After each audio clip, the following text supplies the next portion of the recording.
Hello, welcome back to my YouTube, Life with Lintom. Today, I'd like to talk about tomatoes. Now, I touched on tomatoes a little bit in the garden tour. Went through what varieties I have in the garden and the difference between a determinate and an indeterminate tomato. So right now, I am sitting in the tomato arch, and this right here is a San Marzano tomato.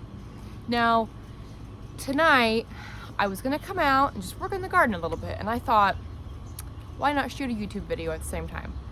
So tonight I'm going to show you kind of my tomato maintenance, if you will, the things I've been doing to my indeterminate tomatoes on this trellis. So one of the things I do every time I come out here, or almost every time, sometimes I forget, is pull off suckers. Now, what is a sucker? This is the purple Russian tomato plant, and as you can see, it looks sad because it always looks sad because it is very needy, but it won't tell me what it wants. This right here is a sucker. As you can see, this little leaf is coming up in between two branches in the armpit of the tomato plant. So all I do is pull these off when they're small. This was small, it gets pulled off. This right here is another sucker. So as you can see, here's the arm, here's the armpit. This is a sucker. This will come off, and this one's a little too big to just, grab and pull off, so we're just gonna snip, cut that baby off. And what that will do is that will prevent the plant from becoming too overgrown.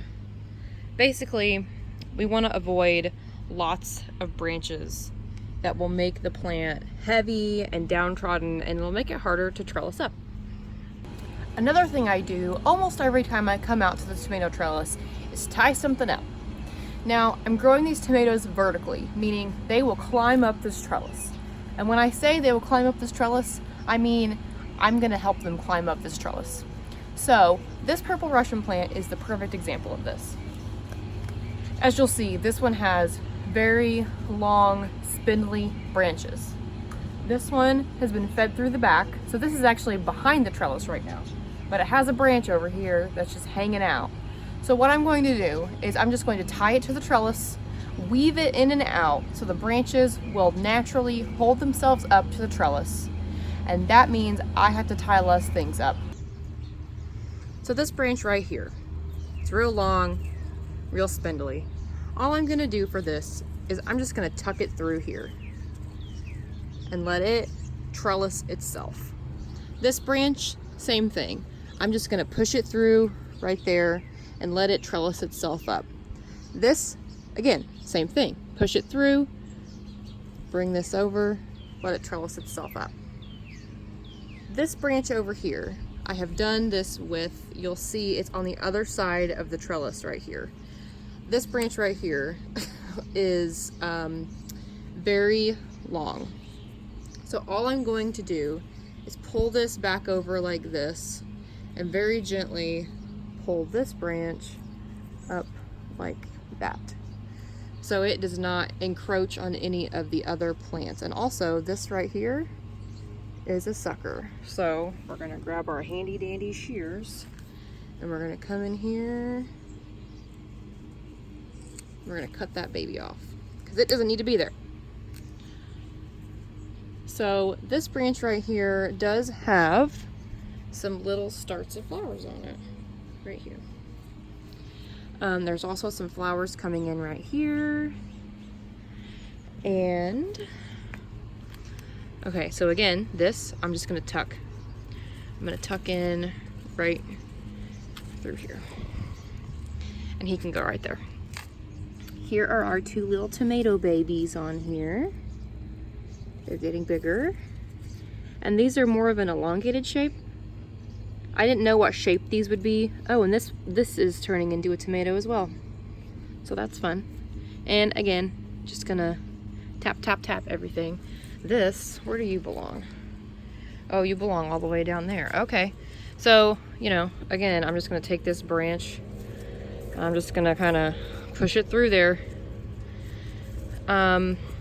I do tie branches up occasionally when they need to be tied up. I have tied some things up to kind of get them trained. But for now, especially on this plant, since it has such long spindly branches, I'm just going to start kind of weaving things in and out. How do I inspect a tomato plant? So when I come out into the tomato trellis or into the other determinate area, I go through each plant meticulously to make sure there's no signs of bugs, disease, and to see if there's any new fruit. So this is what I do.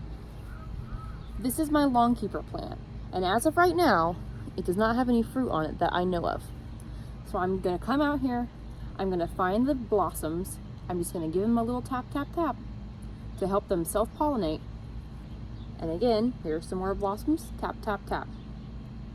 And right here, this blossom I think might be pollinated. Can you see that? There's not really much to see. There's a blossom right here that I think may be pollinated. So that's a good sign. Hopefully in the next couple days when I come out, there'll be a tomato. There's more flowers coming up right here, but they're not open yet. So I'm not gonna give them the tap, tap, tap. And the next thing I do is just make sure there's no leaves and branches touching the ground. Now, there's a couple branches down here that I have put over the trellis to keep them off the ground, which is fine. Especially for a plant like this that's still pretty short. It's getting there, but it's still pretty short. But it does have very nice, lush leaves and growth. It keeps growing, which is good. I see one little sucker. So I'm gonna grab my little shears and I'm just gonna cut that little baby off because I don't want any extra branches growing where they're not needed. And it's also growing a little bit from the base. So I went ahead and cut that off as well. Sometimes you'll have this on a plant that you transplanted where its first set of leaves came in. And I usually cut that off because anytime a tomato leaf touches the ground, the risk for disease increases. And that is not what you want. How do you know when a tomato plant has disease? Well, let me show you. This is the Chianti rose plant. And down at the bottom, there are some leaves that are looking a little yellow. See these? They have a little bit of yellow on them. Now, that doesn't mean they have disease. That means the leaves have been touching the ground. And when leaves touch the ground, the risk for disease increases, like I just said. So, how do tomatoes get diseases from the ground? When it rains, the dirt splashes back onto the tomato leaves, especially the ones near or touching the ground. And as you might imagine, the ground is where most diseases come from for tomato plants, and most plants in general, but mostly tomato plants. So, what do you do to prevent your tomatoes from getting disease from the ground? Well, you trim the bottom leaves. You trim the bottom branches so they can have airflow. And you use mulch. So my whole garden is mulched, as you'll see. I make sure that everything has mulch around the base of the plant. I also mulch the rest of the garden just to help with the weeds and to keep it from getting muddy when it rains a lot, because it's been raining a lot lately and the plants like it, but I'm kind of tired of it. So now I'm going to show you how I would cut off the bottom branch of a tomato plant. So as you can see, this branch right here, the leaves have been touching the ground.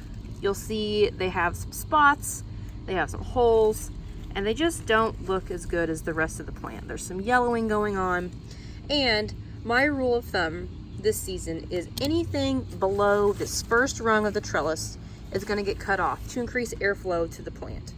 So this one's a little bit above, but since it's had some yellowing and it has some indications that it may be diseased or getting diseased, we're just going to come in and just cut it off right at the base.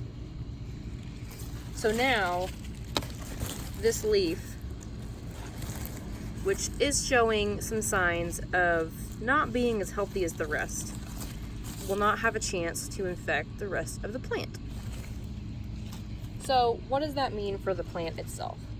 It means that it's going to have the perfect chance to have lots of airflow. So you'll see there's a lot of airflow going on underneath this plant. That's good, because the more airflow, the less moisture present on the top of the dirt.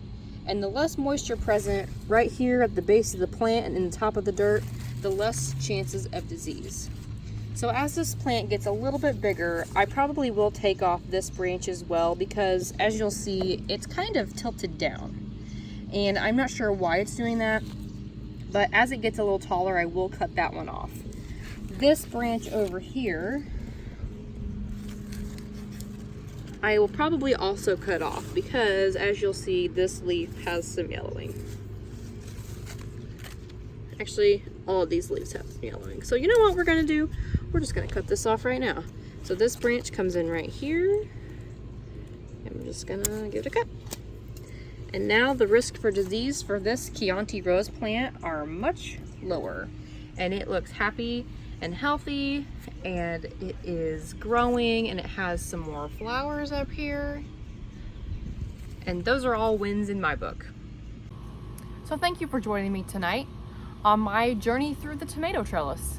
I hope you learned something, and if not, I hope you enjoyed being out in the garden with me, because it's one of my favorite spots, especially in this tomato trellis. I can't wait to see the tomatoes grow up and see what kind of fruit they produce, and I will take you along with me as the journey continues. So I'll see you in the next video. Have a great day.